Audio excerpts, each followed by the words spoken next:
What's up, guys? Making a quick video to explain today's workout because I'm not coaching all the classes, but there's some stuff that I wanted to point out about how cool this workout is today. So the workout I'm specifically talking about is the B portion. So it's this. We have 1 minute ski, 20-second increase, 65, 75, and 85% every 20 seconds. That's our warm-up. So we just did like a squat volume piece before that, and I want you to kind of get like your settings right on your bike or ski, and then kind of like get your blood pumping, warmed up.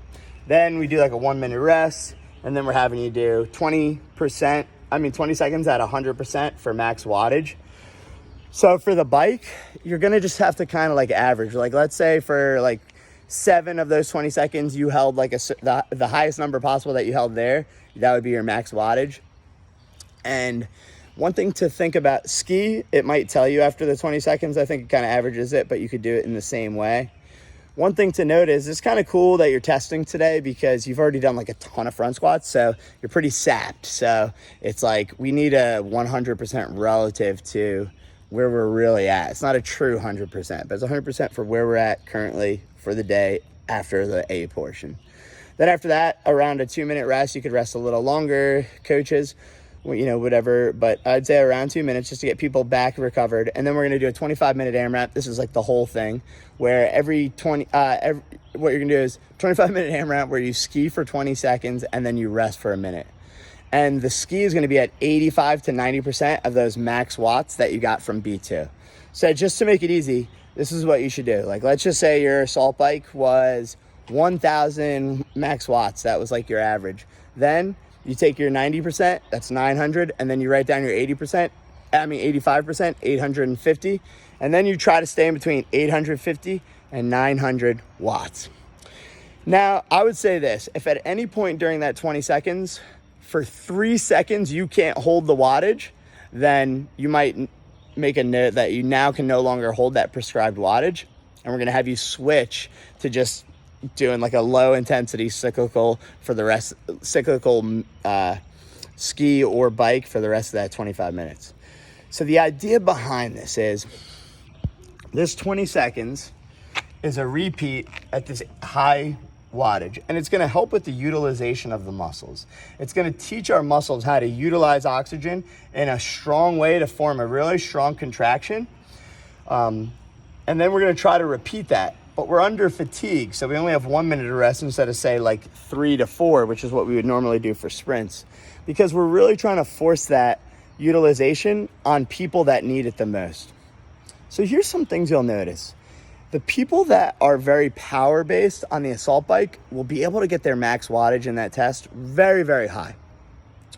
And thus, they won't be able to do that many intervals of the 20 seconds on, 1 minute off at that 85 to 90% because it's just such a high power output and you can't recover in time. And that's fine.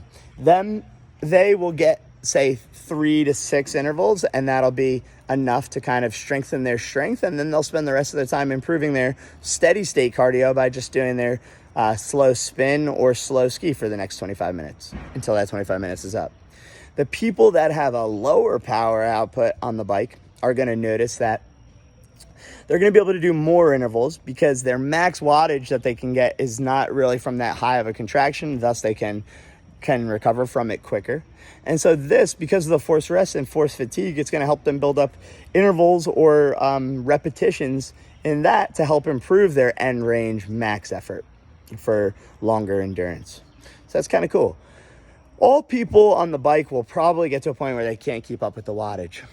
Now, if we flip it over to the ski erg is not a machine that truly takes that much power out of you comparatively to the assault bike. So a lot of people will finish the 25 minutes keeping that interval up for the ski. And it's still a good workout. It's just not peaking that end range as much. But that's fine. It's just somewhere in the middle there. And then what we're going to do is, since the ski, we have 9 ski ergs and then we have like 12 bikes, but only 9 people allowed inside.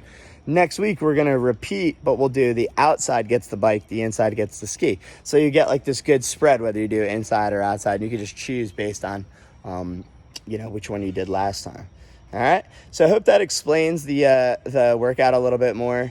It's definitely something where like, you have to kind of understand that in order to like kind of get what happens, because some people might be really sad if they only get like a few intervals. Don't be. Some people might think they're too weak or doing something wrong if they can work at that interval, that wattage the entire time.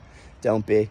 You know, it's really mixed, and it's the cool thing about this is it auto regulates the amount of work you do based on your abilities and your strengths and weaknesses, and then it pretty much prescribes you either a longer steady state or a shorter steady state with more sprints depending on what you need. So it's cool. It's an auto regulatory thing that gives you a lot of good stuff without you having to make any decisions on that. So amazing stuff. Catch you at the box.